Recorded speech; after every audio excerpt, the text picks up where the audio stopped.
முஸ்தபா, இங்க மீண்டும் நீங்க சொன்ன மாதிரி இப்ப அடுத்து வேலூர்ல ஒரு மக்கள் சந்திப்பு நிகழ்ச்சி நடக்குது. அடுத்தடுத்த நிகழ்ச்சிகளுக்கு அனுமதி கேட்டிருக்கீங்க. இது மட்டுமே போதுமா தேர்தலுக்கு? சரி, இது மட்டும் போதும். நீங்க பெண்களுக்கு பாதுகாப்பு கொடுத்தோம். பெண்கள் எல்லாம் எங்க பக்கம் தான் இருக்கிறாங்க. பெண்களுக்கு நாங்க வாரி 50,000 கூட கொடுக்கட்டும். ஏன்னா திமுக அரசாங்கம் எப்படி 50,000 கொடுக்கறதுக்கான முயற்சி தான் இந்த தமிழ்நாட்டு பெண்களுக்கு பிரயோஜனமா இருக்கும். போய் பணம் தான் போறாங்க. யாரும் அவங்க வீட்டு பணத்தை கொடுக்கல. சரி, இவங்க போட்ட பெண்கள் பாதுகாப்பு திட்டத்துல கணவரால் கைவிடப்பட்ட பெண்களுக்கு நாங்க பாத்தீங்கன்னா அரசாங்க வேலை தரோம்னு சொன்னாங்க. விதவை பெண்களுக்கு நாங்க மாசம் 3,000 ரூபாய் 24 மாசம் தொடர்ச்சியா கொடுப்போம். நாங்க புரியுதா உங்களுக்கு?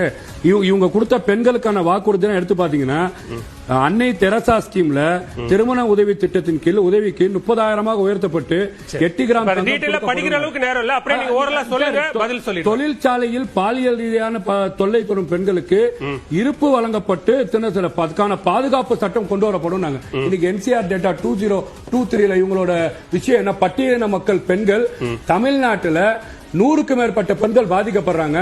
அதுல 100க்கு மேற்பட்ட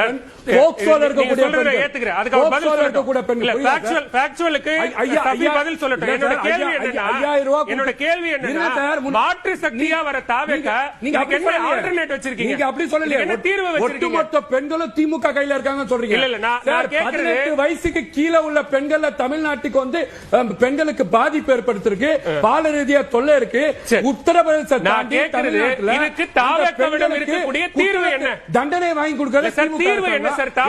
டேட்டா சார் இல்ல, நான் கேக்குறது என்னன்னா இந்த விஷயங்கள் எடுத்து பாருங்க. நீங்க NCR என்ன சொல்யூஷன் வச்சிருக்கீங்கன்னு கேக்குறீங்க. நீங்க NCR டேட்டா எடுத்து பாருங்க. NCR டேட்டா பாத்தீங்களா முஸ்தபா? மாசம் ஒரு நான் வரேன் சார், அதுக்குள்ள வரேன் சார். சொல்லுங்க. மாசம் கரண்ட் பில்ல குடுக்குறேன் நீங்க. அதுல 2,000 ரூபாய் போயிட்டு இருக்கு. நீங்க மொத்தமா 5,000 கொடுத்தா உங்களுக்கு ஓட்டு போட்டுருவாங்க சார். எல்லா பிரச்சனைக்கும் சொல்யூஷன் பாத்தீங்கன்னா அவங்களோட பட்ஜெட்ல துண்டு பட்ஜெட்டா விழுந்துட்டு இருக்கு. நீங்க 5,000 கொடுத்தா மக்கள் ஓட்டு போட்டுருவாங்க. இன்னைக்கு தமிழ்நாட்டுல என்ன தீர்வு? இன்னைக்கு தமிழ்நாட்டுல என்ன தீர்வு வச்சிருக்கீங்க? தொடங்கி வச்சு 70 சொல்யூஷன் பேசுறீங்க.